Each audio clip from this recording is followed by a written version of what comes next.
Hey there, Sam Ashers, and welcome to the Spotlight.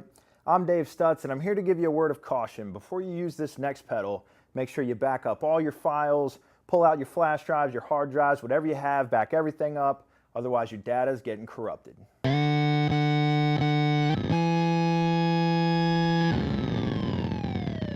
So as you can hear, the EarthQuaker data corrupter is a truly unique and really cool pedal. As soon as you get it, I definitely want you to break it open and pull out the instruction manual, because it's just one page. It's not really an instruction manual. It just gives you a lot of information about this pedal.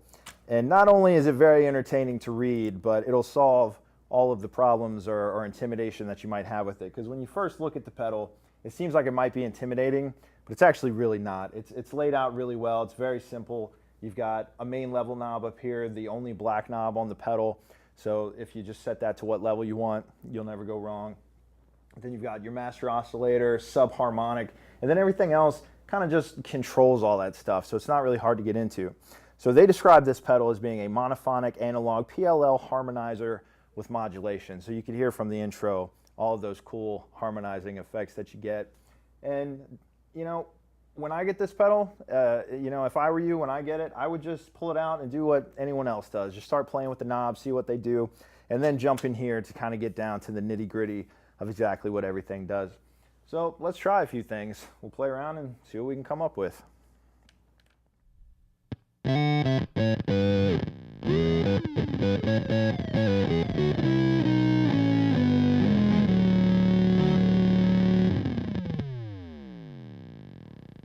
So immediately, right at the top, some things you can do. That sort of trailing off sound that you hear in the I don't know how to describe it, the oscillating sound in the back, you can turn that up or down. So if we crank that, it's an entirely different sound, just moving this knob just a little bit.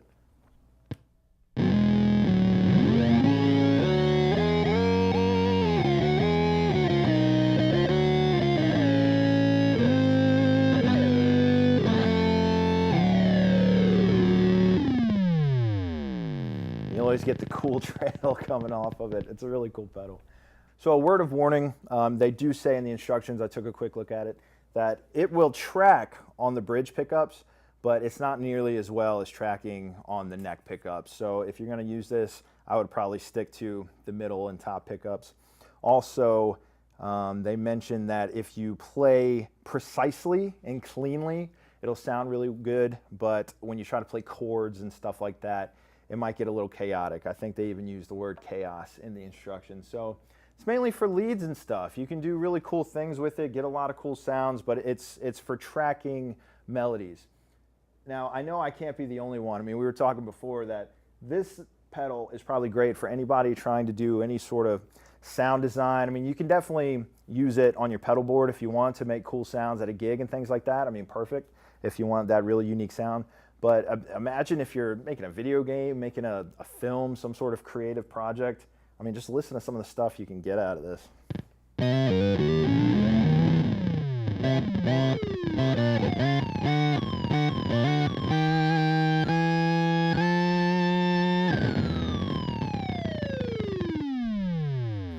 can't talk until it stops. But yeah, perfect for something like that.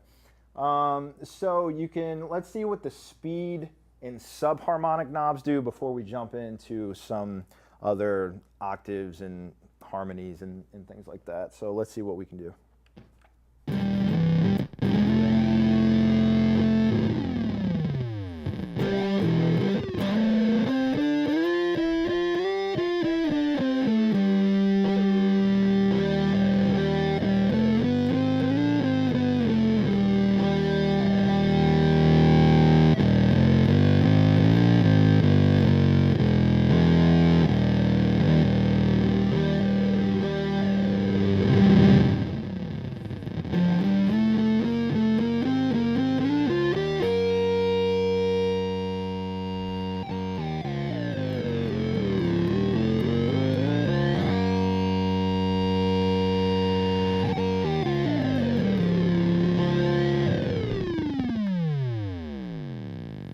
Cool, so one thing you can notice right away is that these top three knobs are pretty much controlling everything that's going on in the middle section here.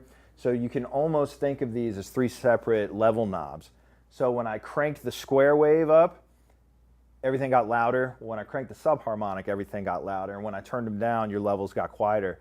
So you kind of have to use that, I mean, almost like an EQ, you know, not really though, not like an EQ at all, but, you know, just the different levels of your effects. It's almost like having 3 separate effects that you have to crank in and out to see what you want, but you can overload it or underload it with volume, with the effects. So definitely watch out for that.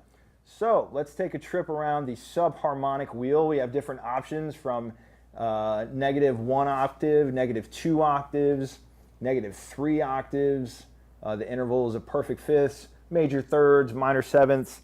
So if you're good with theory and you understand intervallic distances and things like that, then that'll make a lot of sense to you. If it doesn't, it's not hard to get into. Just listen to what they do and you'll be just fine. So let's roll it down to 1 and see what we get. And I'll just kind of go through them.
So really cool. The subharmonic knob does a lot of great stuff. I'm going to leave it there because I think that was a nice, funky, really low-end harmonic. And so you have a unison switch, a root switch, and an oscillator. Let's switch it to oscillator and see what kind of sounds we get there.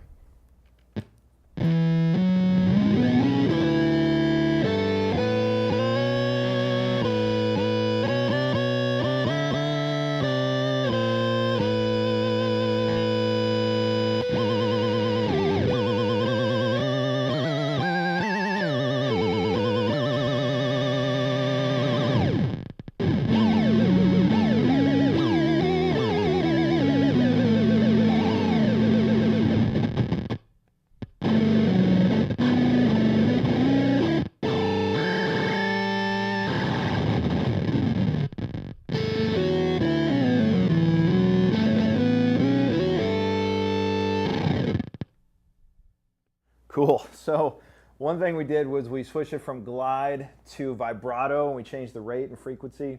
So you definitely heard some really cool, interesting things there.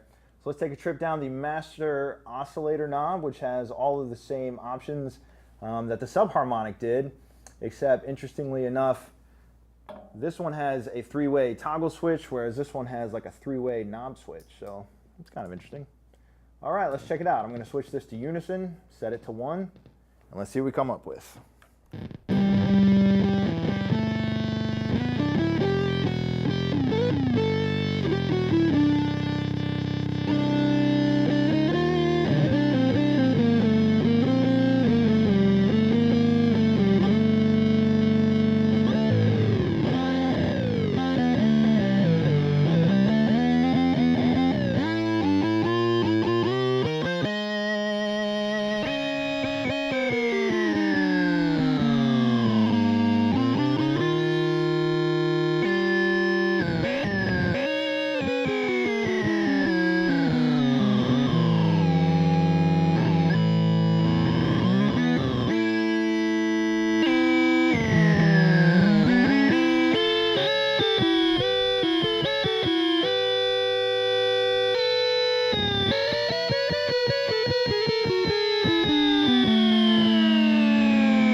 Wow, that was definitely a crazy ride of tone, lots of crazy sounds that you can get into.